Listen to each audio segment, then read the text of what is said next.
Very good morning दोस्तों। इस समय बजा हुआ है सुबह का 6:30 और जैसा कि आपको पता ही है कल मैं चला था देहरादून से रात को 8:05 पर और अभी यहाँ पहुँचा हूँ। हम लोग सुबह हो गई है। हिमाचल प्रदेश में पहाड़ियाँ खूबसूरत दिखाई दे रही हैं और मंडी निकल चुका है और डेवलपमेंट तो चल ही रहा है हर तरफ। आप देखिए तो कहीं ना कहीं कंस्ट्रक्शन कुछ ना कुछ नई नई चीज़ें बनाई जा रही हैं रहने के लिए और सड़कें भी चौड़ी की जा रही हैं। तो जगह जगह आपको जेसीबीज़ दिखेंगी, कंस्ट्रक्शन मटेरियल दिखाई देगा और कंस्ट्रक्शन तो चल ही रहा है। तो चलिए आज मेरे साथ रहिए और देखिए कितना खूबसूरत लगता है जब आप हिमाचल प्रदेश में आते हैं। तो यहाँ की पहाड़ियाँ, यहाँ का पानी, यहाँ का माहौल बहुत अच्छा।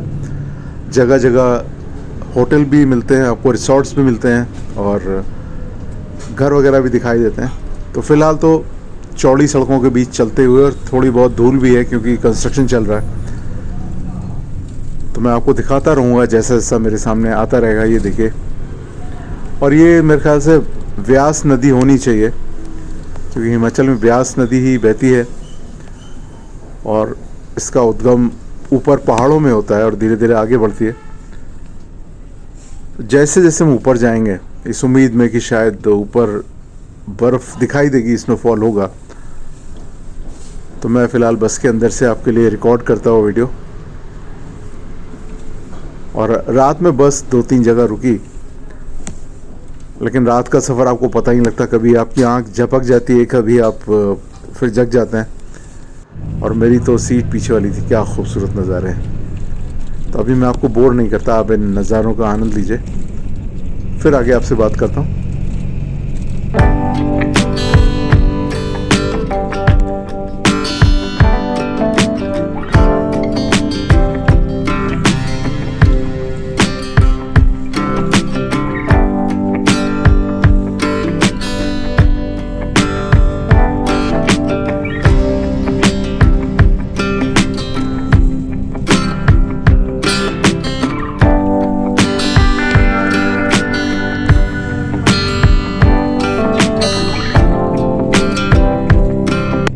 जैसा कि मैं कह रहा था, जगह जगह आपको जेसीबीज़ दिखाई देंगी, बड़ी बड़ी मशीनें, क्योंकि जब चीज़ों का निर्माण होता है तो इन सब की ज़रूरत पड़ती है और ये इसकी वजह से बहुत सारे इंसानों का काम ये मशीनें कर पाती हैं, जल्दी कर पाती हैं, ज़्यादा काम कर पाती हैं। हाँ, इतना ज़रूर कहना चाहूँगा कि इनकी वजह से कुछ ना कुछ पॉल्यूशन ज़रूर बढ़ता है और सड़कों का चौड़ीकरण होता है या कुछ भी कंस्ट्रक्शन ज़्यादा होता है। अच्छा तो है विकास के नाम पर, लेकिन प्रकृति के हिसाब से देखिए तो कुछ उल्टा पुल्टा ही होता है। अब जगह जगह पहाड़ों में आप देखिए कि बर्फ़ गिरना काफ़ी कम हो गया। पहले जिन स्थानों पे नीचे तक बर्फ़ गिर जाती थी अब वहाँ नहीं गिरती।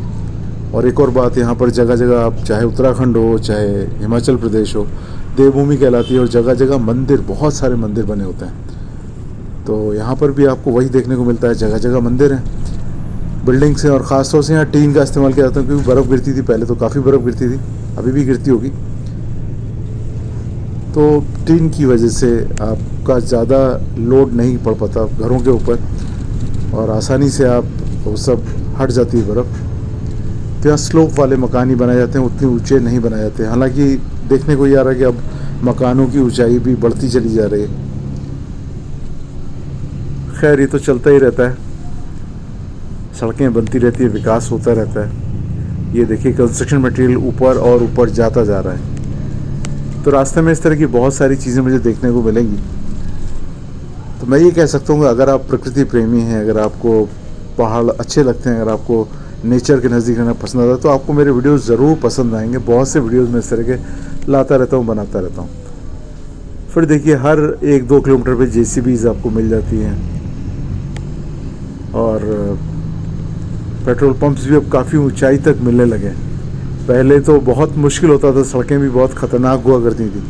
सड़क चौड़ी होने से ये है कि उतने ख़तरे भी कम हो गए, आसानी से व्हीकल जा पाते हैं और ज़्यादा सुरक्षित आजकल व्हीकल भी आने लगे हैं, उनमें सिक्योरिटी भी ज़्यादा होती है और पहले से अधिक सुरक्षित होते हैं। अब बातें करते करते आप नदी के किनारे चलते रहिए तो एक से एक खूबसूरत नज़ारे आपको देखने को मिलते रहते हैं। और अभी चूँकि सुबह सुबह है, सूरज उतना निकला भी नहीं, हल्का उजाला है और ठंडक तो है ही। मैदानों की तुलना में काफ़ी ठंडा रहता है टेम्परेचर, और हिमाचल उत्तराखंड दोनों एक से ही हैं करीब करीब। तो बस मैं इस तरह के वीडियोस बनाता रहता हूँ, थोड़ा सा आनंद और लीजिए आप इन चीज़ों का।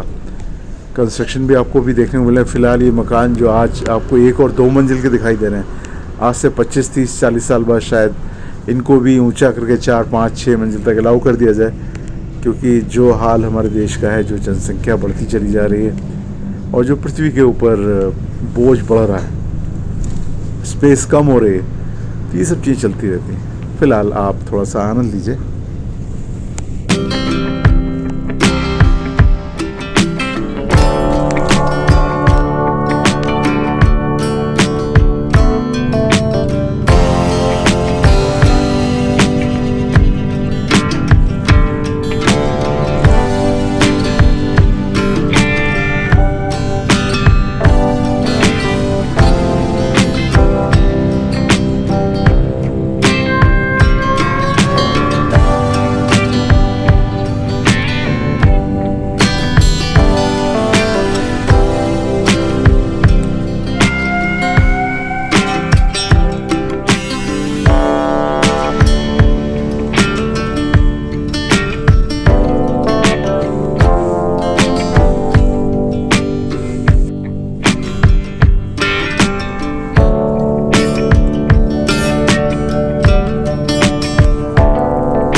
तो दोस्तों जैसा कि आप देख रहे हैं पुलों का निर्माण, आगे टनल्स का भी निर्माण हो रहा है।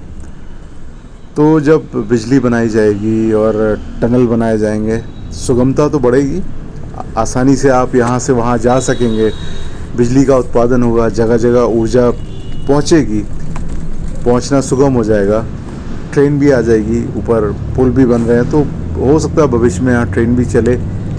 सुविधाएं तो बहुत सारी होंगी, मगर एक चीज़ निश्चित है कि इन सुविधाओं के बीच प्रकृति को हम कहीं ना कहीं नुकसान ज़रूर पहुंचा रहे हैं। आगे देखिए टनल बनती जा रही है, और ऐसी बहुत सी टनल, जब रास्ते में मैंने देखा बहुत सी ऐसी टनल हैं जो बनाई जा रही हैं। उसका उद्देश्य हालांकि दूरियों को कम करना भी होता है, आसानी से सुगमता से एक जगह से दूसरी जगह पहुँचा जा सके, ये भी होता है। क्या खूबसूरत नज़ारे हैं, लेकिन हर चीज़ की कीमत तो चुकानी ही पड़ती है। तो इस विकास की कीमत हम पर्यावरण के नाम पे चुका ही रहे हैं। पेड़ पौधों का कटान, बिजली का उत्पादन तो हो रहा है, लेकिन पेड़ पौधे काटे जा रहे हैं, या कह सकते हैं कि बर्फ़ जो पहले गिरती थी काफ़ी नीचे तक गिरना बंद हो गई और आगे जाना पड़ेगा। ये देखिए ऊपर एक पुल का निर्माण हो रहा है, या हो सकता है एलिवेटेड रोड हो। ये तो इस तरह के बहुत सी चीज़ें आपको देखने को मिलती हैं, और आजकल तो पूरे हिंदुस्तान में जिस कोने में भी निकल जाइए वहाँ यही चल रहा है। तो इससे नई नई चीज़ों का निर्माण भी हो रहा है। बहरहाल इन सब चीज़ों को छोड़िए, खूबसूरती की बात करते हैं। जैसा कि मैं कह ही रहा था, हिमाचल प्रदेश और पहाड़ के इलाके बहुत खूबसूरत हैं। अगर आप उसमें खूबसूरती ढूंढ पाएँ तो खूबसूरती बहुत है यहाँ पर। और चारों तरफ देखिए मकान बनते चले जा रहे हैं, और मेरे ख्याल से ये कुल्लू के आसपास हम लोग पहुंचने वाले होंगे। हमारी बस का टाइम है सुबह 10 बजे मनाली पहुंचने का, और 9 बजे करीब कुल्लू पहुंचने का। 1 घंटे पहले कुल्लू पहुंच जाती है, लेकिन शायद अपने समय से कुछ पहले चल रही है। फ़िलहाल टोल प्लाजा पे पहुंच गए हैं। तो एक तो विकास का सबसे बड़ा ये हुआ कि सड़कें बहुत चौड़ी हो गई, राजमार्ग बन गए, आप कम समय में पहुँच जाते हैं, अधिक सामान पहुँचा सकते हैं। लेकिन एक चीज़ है, टोल प्लाज़ा होने से आपकी जेब पर भी तो खर्च पड़ता ही है। तो हर चीज़ की एक कीमत चुकानी ही पड़ती है। और एक ये मक्खी पता नहीं कहाँ से आ गई है शीशे के पास। बहरहाल आगे चलते हैं। तो दोस्तों अगले कुछ ब्लॉग्स मेरे आएंगे हिमाचल प्रदेश, और ख़ासतौर से मनाली उसके आसपास की जगह से। हम पहुँच गए कुल्लू। एक कुल्लू का ISBT खूबसूरत सा बस अड्डा। यहाँ पर बस शायद आधे घंटे रुकेगी, उसके बाद यहाँ से हम बढ़ जाएंगे मनाली के लिए। तो समय से पहले पहुँच गई है, करीब 1 घंटा 1.25 घंटे पहले पहुँच गए।